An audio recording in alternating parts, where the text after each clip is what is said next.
Okay, let's start by introducing ourselves. My name is Bill View. I'm a professor of psychology and sociology at Oklahoma Wesleyan University. And just say who you are. I'm Kylie Ryder, and I'm a psychology major at Oklahoma Wesleyan. I'm Nikki Bowman, and I'm also a psychology major at Oklahoma Wesleyan. You want me to? Yeah, if you want to. I'm Jordan Dewar, and I'm also a psychology major at Oklahoma Wesleyan. I am Melissa Brown. I am a business/nursing major at Oklahoma Wesleyan. Yay, nursing! How'd you get in with all these I'm psychology? Jordan Griffith. I go to Oklahoma Wesleyan, and I'm a PT major. Hi, I'm Preston Parsons, and I go to Oakwood, and I am a psychology. And I'm Bodis Mukes. I go to Oakwood as well, and I'm a psychology major. And he's behind the camera. He's hiding back there. We've been studying in our Circles Out of Poverty class. This semester we were in Circles Out of Poverty. Last semester we were building Bridges Out of Poverty. Circles Out of Poverty, though, is the focus is on the community and what are the barriers within the community and how can we improve our communities so that we can help people to get out of poverty. The first book that we're studying this semester is called When the Boomers Bail. We want to be a big shout out to Mark Lotman in case he's watching this anywhere someday. We have gone through this book from forward to backward, and these kids know it, students here know it as well as anyone ever will. But the thing that I'm going to do to introduce it, one of the concepts, metaphors, we use frameworks, we use models. One of the metaphors that Mark uses about our future economic collapse, maybe, is the Indiana Jones and the Temple of Doom. How many people have seen that movie where you're sitting, remember they're in the room and the walls slowly start to slide in, and maybe at first people don't really notice it as much, and then pretty soon you start realizing it and it's too late. After a while he's trying to jam anything he can in there. Well, what Mark is talking about, Mr. Lotman's talking about, is what we usually hear about all the time right now is unemployment, because we just went through another recession, and there's been a lot of downsizing, a lot of people out of work, and the problem with that is it's really hard to convince people that there's really just the opposite problem looming in the future, and that's full employment. We're reaching a point where there's not going to be enough people to replace the baby boomers that are retiring, and we haven't had enough children to replace ourselves. And even if we had enough children to replace ourselves, they aren't getting the education they need to take over the jobs that you all are going to be retiring from and moving on from. So we have this crisis that's coming. And I like the Temple of Doom metaphor because there's four irreversible things that is driving this. Okay, and the one is the falling birth rate, like I mentioned. The second one is failure to properly educate the incoming generations. The third one is rising life expectancy. And the fourth is the boomer anomaly. And now I mentioned the falling birth rate and the education problem. And the students are going to get into this a lot deeper. I'm just introducing it. The rising life expectancy has to do with the fact that we're getting better medical care. We grew up, a lot of us baby boomers grew up with better food than our forefathers got, better health, better health, and better vitamins and minerals, and so we're living longer. And as a result, when we retire, we're going to live longer, and we're going to be dependent on tax bases, like retirement. Those of us that didn't lose it all in the big recession, you may have a retirement fund, but for the most part, we're going to end up being dependents of the government. And if we don't have people to replace us to build that tax base back up, then there's not going to be enough money for us. And we're going to talk about some things that could alleviate the problem, some mitigating factors. We'll talk about some of the more in detail the causes of the problem. But I just want to tell two more things. Just to give you an example of this, it's not just the United States. In fact, Europe and most of the other nations are actually experiencing it faster than we are. In Japan, let me see here, let me get this right. Japan, well,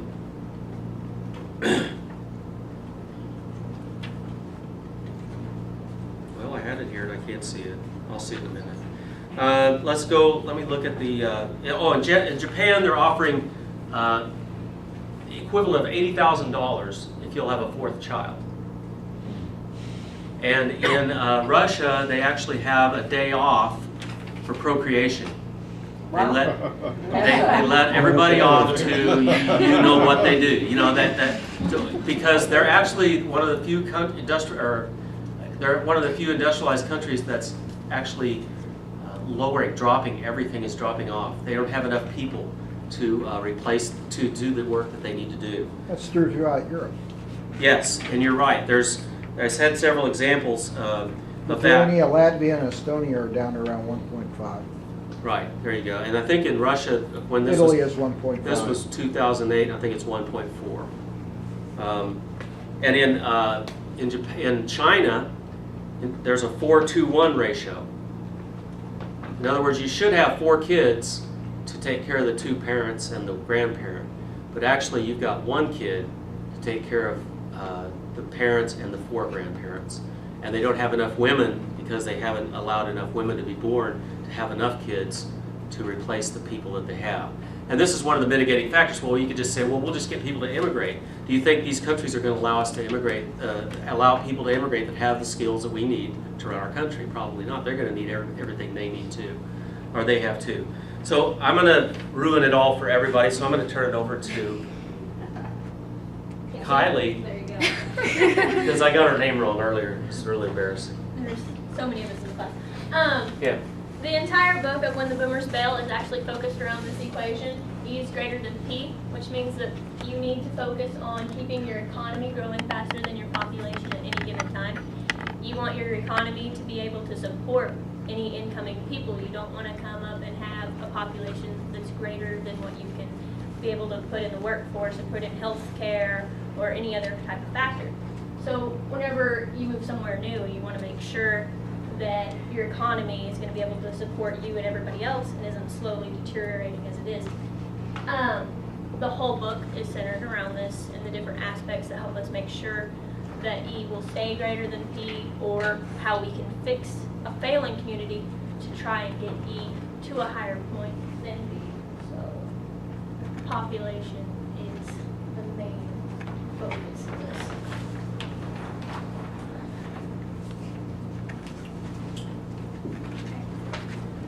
What I'm going to talk about here is kind of breaking down the community population life cycle. Now what we have here is the first category, and that is qualified workers. And these are the workers that have the skills that they need to have in order to work in the workplace.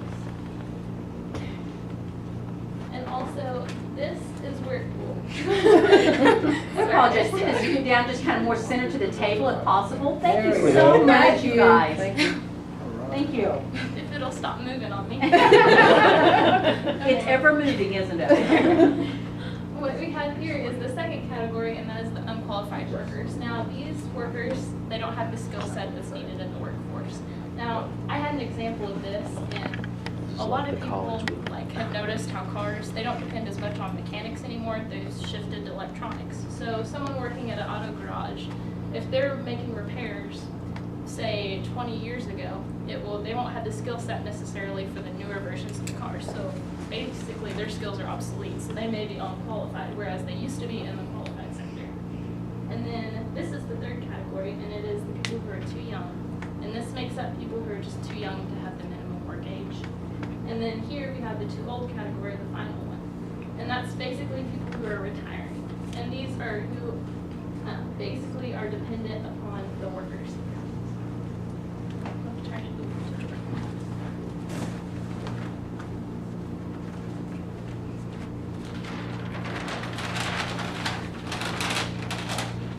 No, this is Professor Mueller. Oh, I threw a ringer in there for you. Sorry about that. It's not on my list. So we have the aggravating forces. This is one of the things I touched on briefly.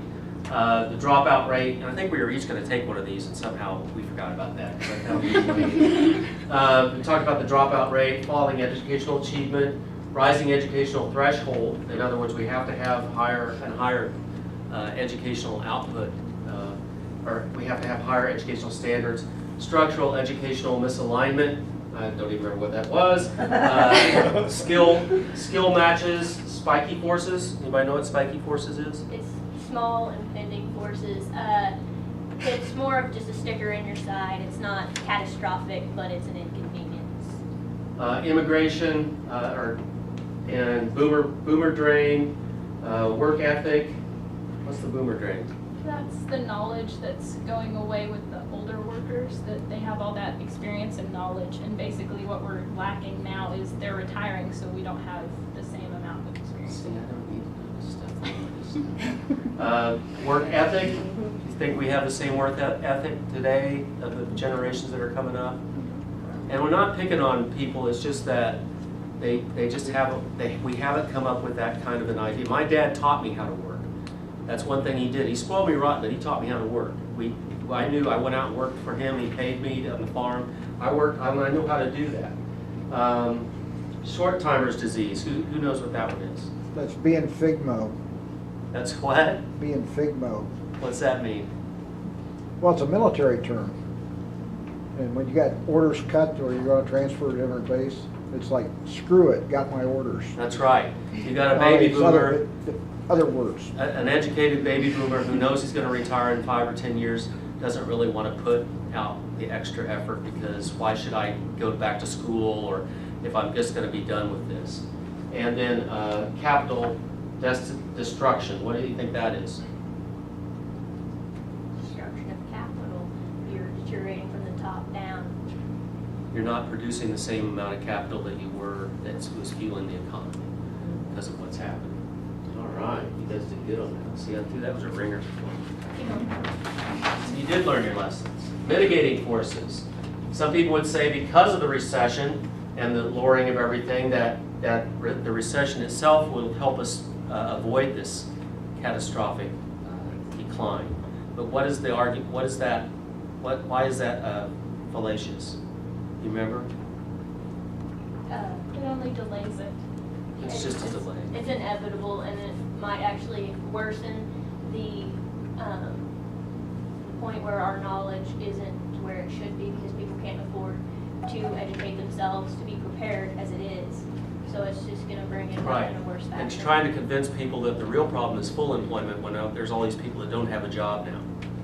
It's like, that would be very difficult. It's very difficult. It's very difficult in 2008. It's still very difficult to convince people that this is the real problem. Immigration. Well, we'll just get people to immigrate.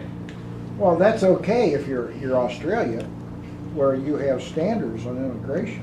Well, But when nobody's you look gonna at the want- continent of Europe, or when you look at the United States, where you have uncontrolled immigration, and it's mostly people who have no skills, Right. They're willing to take the It lower really- level jobs. it really works against you. Right. And so they actually become even more of a drain on the economy. And then delayed retirement. Some people would say, well, the baby boomers caused this, we'll just have to work longer. We probably will have to work longer because we don't have as much retirement built up. But the reality of that is probably a fantasy because there's a genetic limit to how old you can get and how much energy you have.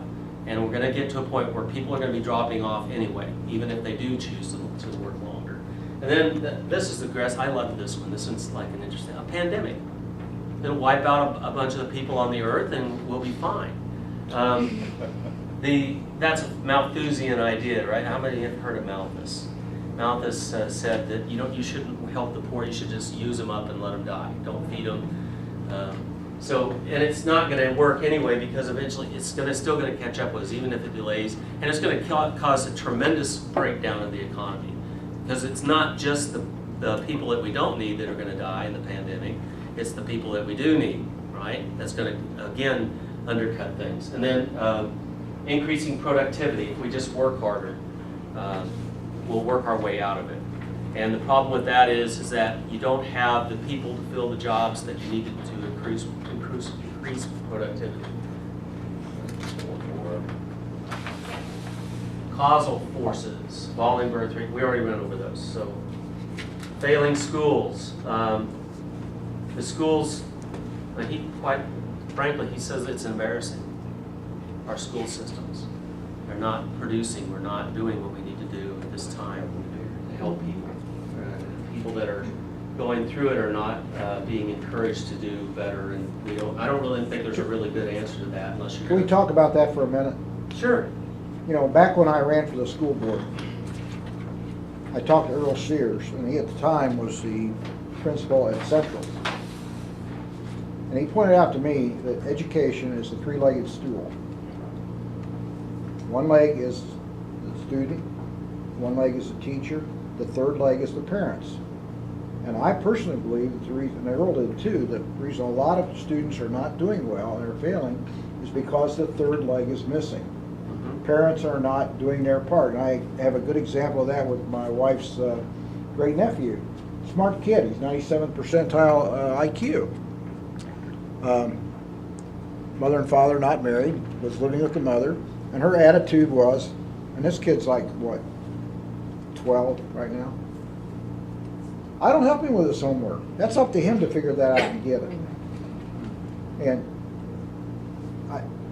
And Tim Green used to say when he and I would talk when I was on the board, he'd say, a lot of it goes back to the family. Because, you know, you basically got a lot of teachers that want to do a good job, and they try hard, but for a lot of reasons, a lot of which really revolve around the family, the third leg of the stool is not very good. Well, and I would tend to agree with you. On the other hand, I'd say that the reason the third leg isn't very good is that something else broke down in our society that allowed that to happen. And it's very complex, and we probably don't, that's another book. Yeah, it is. I'm going to turn it over to Jordan for the next part.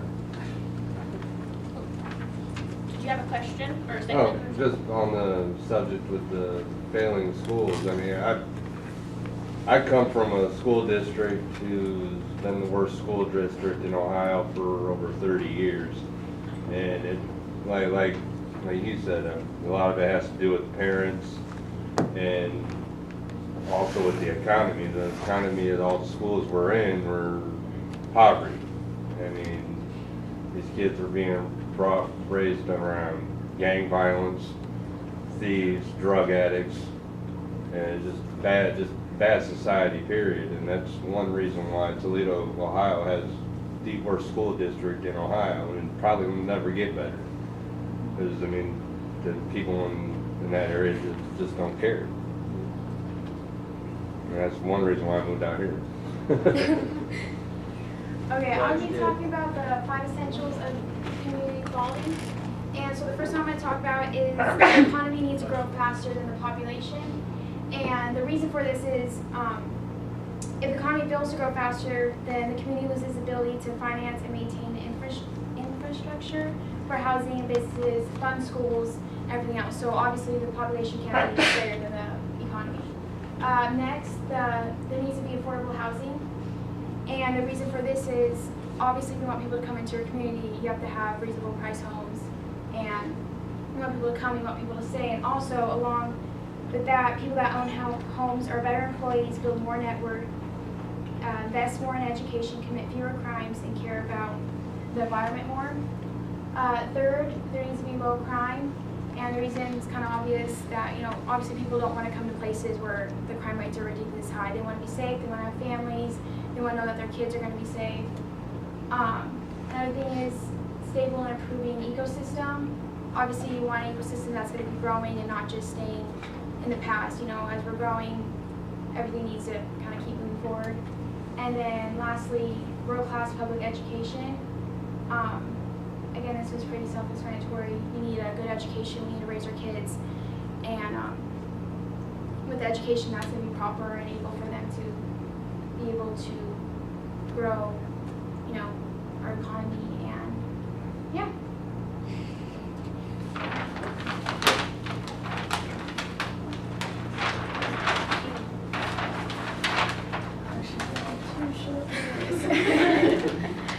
Got it? Yeah, okay. Well, hi, my name is Alyssa Brown. I'm Jordan Griffith. And we'll be discussing why communities are important. The goal of this was to convince people that the community you live in will pretty much determine how your satisfaction of where you live for the next 25 years of life, as it's something that you can control. You can control where you live. So defining the community, it doesn't have to mean the same thing to you as it means to somebody else. It's a loosened definition.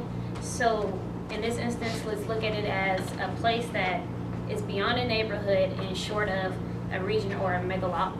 I don't really know what that means. But Very that's good. what it means.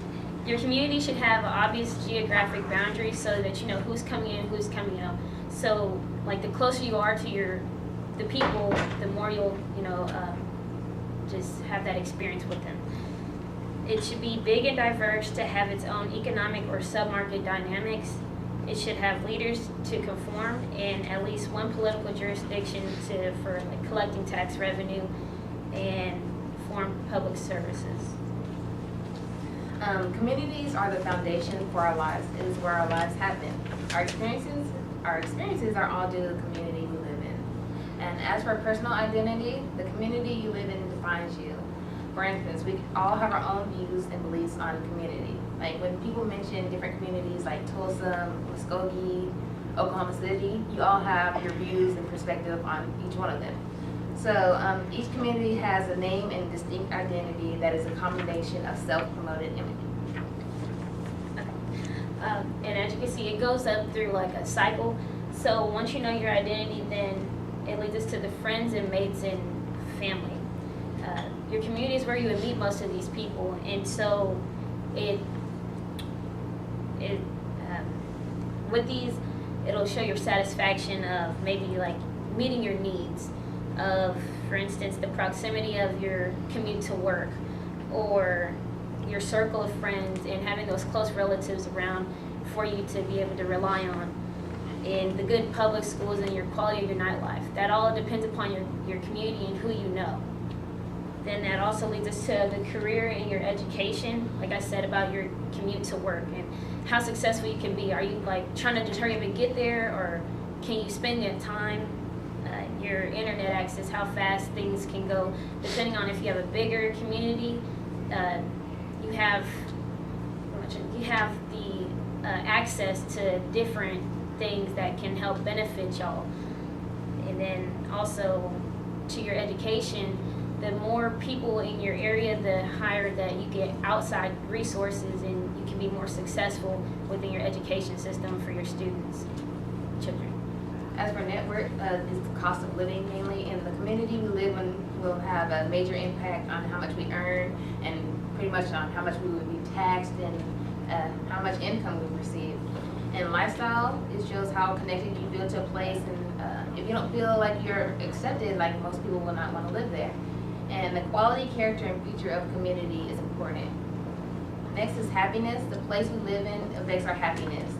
You probably heard about different places like Alaska, like always gloomy and dark, and high suicide places. And you often wonder, well, why do those people live there?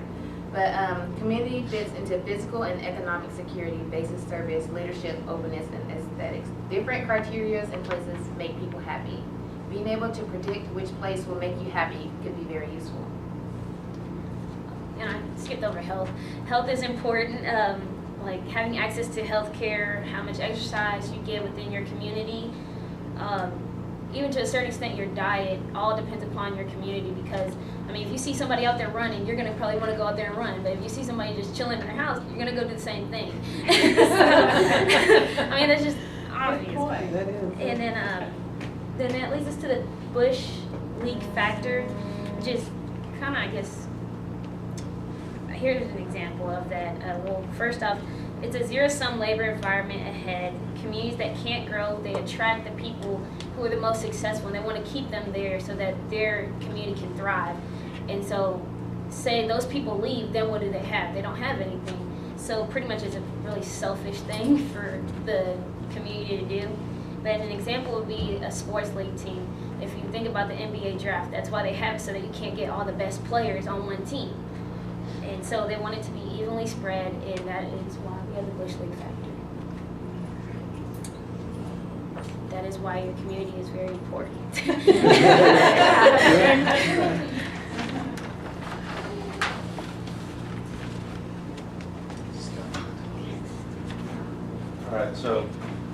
I'm going to be looking at a few aspects of communities, how they function, how you attract new workers into the community, and all aspects, and even how the community can make changes. So what we're looking at here is the community system, and in his book he describes it as the 3 Ps. First up here is planet, or what is the ecosystem. And that's basically the aesthetics of the community. You want to keep everything clean, you want a good sanitation department. If you have a good environment, obviously you're going to be able to have some sort of agricultural based jobs that are going to bring in outside money. The social system, or people, that's going to be your workers that are in the community. Also, in the community, you're going to want well-educated people, those who are professionals, because as I stated before, those are typically those with lower crime rates, lower poverty rates. And if you have good people in your community, those that others can feel safe around, that's how you recruit the qualified workers into your community. Then payroll, or economic system, is going to be your economic-based jobs. What jobs in your community, what businesses in your community bring in outside money? The only way for a community to grow is to have people outside of the community coming into your community, buying goods at that store, and ultimately it's going to spread out to the other stores in town and have more spending. That's how you're going to be able to grow your economy. And so I'm going to ask, is there anybody that would be willing, from the Bridges group, is there anybody that would be willing to come and write? We're going to brainstorm here. What we're looking at right now is the community social system. I will. Oh, Stella. I always volunteer. Stella. Needed the exercise because I've been over there chilling. Specifically looking at Bartlesville. Okay, So, Specifically looking at Do I get Bartlesville? different colors? no, I only brought black. Okay, where am I writing? In the In this circle one, here. in the opening part, the donut part, not the Yeah. whole. Okay. Civic morality, in other words, what does it take in a community social system to have civic morality? Yeah, what are the people in the community need to do? Well, oh, you want me to come up with all the Well, ideas? no, they can. You can have. Come on, throw them out there. Say that again now. What are we supposed to? What characteristics do we need in our community so that we achieve civic morality? What virtue, characteristic, principles are we looking for? What's it take? Integrity. Huh? Integrity. Integrity. Is that right? Yep. Okay. That's right, you guys came up with it. Honesty.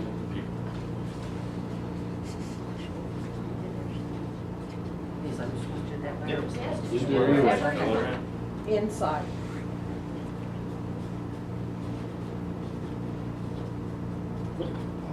Insight. What about laws? Okay.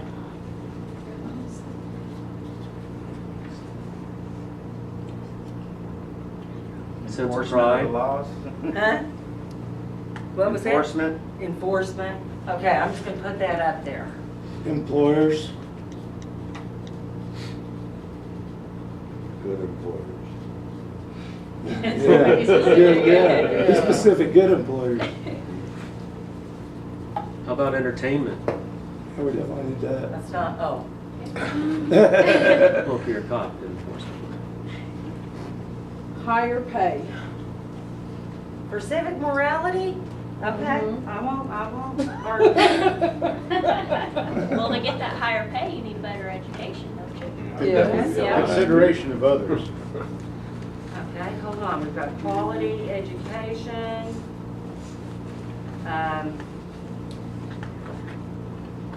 Other-minded, consideration of others, how do you want that?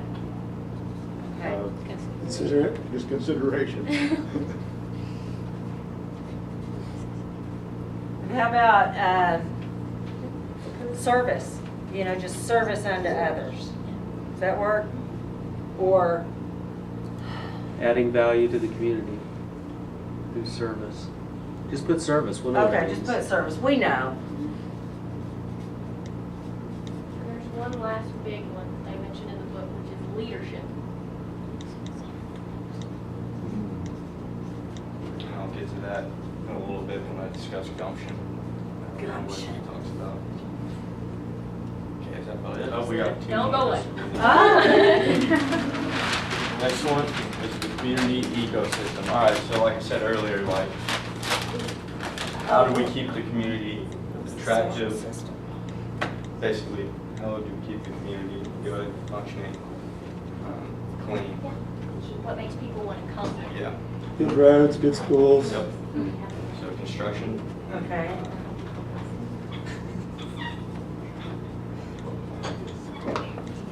So what about landscaping? That increases property Vehicle value. regulations, Huh? vehicle regulations. Let's go back How to about that. streets? Yeah, streets.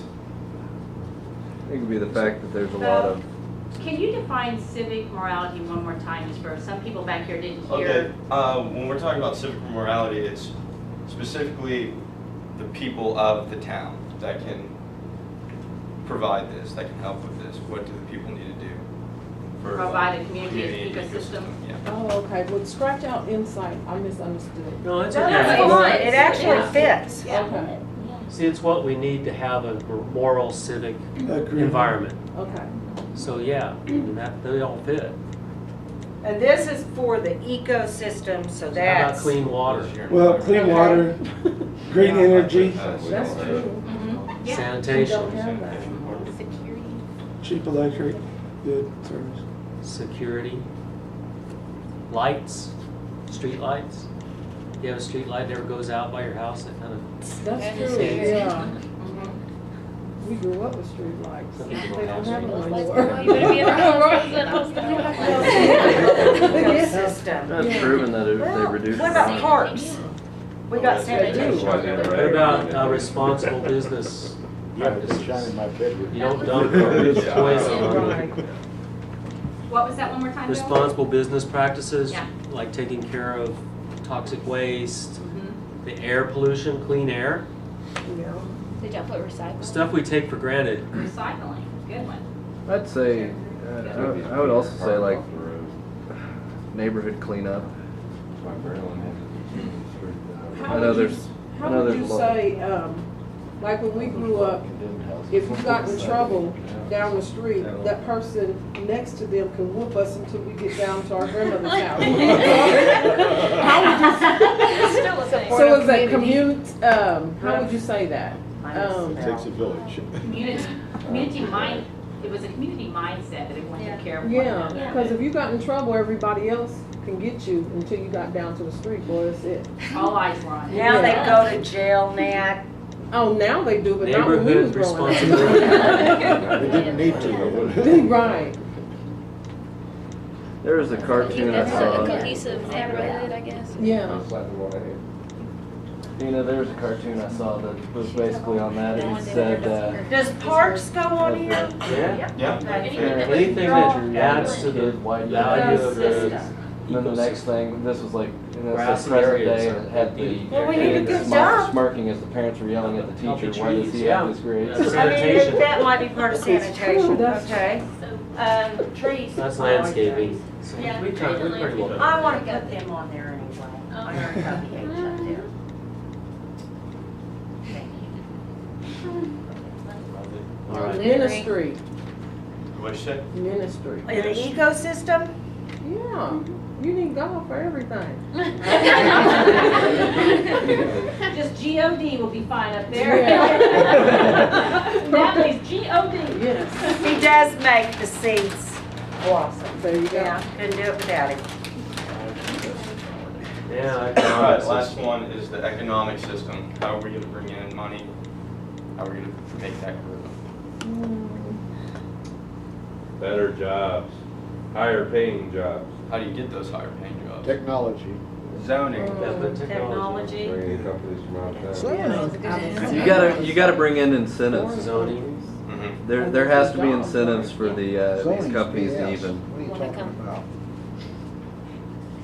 Brian, I didn't hear that. Can you I- repeat that? they're You gonna- need they would- you need, You would have to make incentives for these big corporations and these You need to even economic want- and personal freedom. Tax relief type incentives or I don't know what it would be, but possibly, just to, workforce already in place?